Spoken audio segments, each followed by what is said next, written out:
તમારે કયા પ્રકારનું શ્રવણ કરવું છે. કોઈને માત્ર લીલાનું શ્રવણ કરવું છે, કોઈને તત્વજ્ઞાનનું શ્રવણ કરવું છે, કોઈને વ્યવહારિકતાનું શ્રવણ કરવું છે.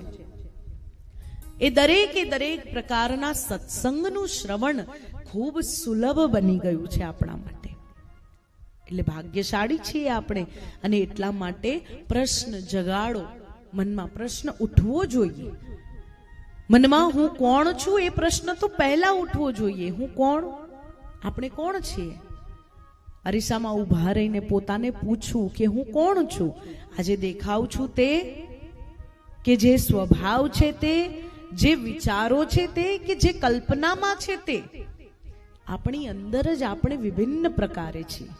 કલ્પનામાં આપણે કંઈક અલગ છીએ, વિચારોમાં અલગ છીએ, અનુભૂતિમાં અલગ છીએ અને દેખાવમાં પણ અલગ છીએ. તો કોણ છીએ આપણે? એ પ્રશ્ન પોતાને કરવો.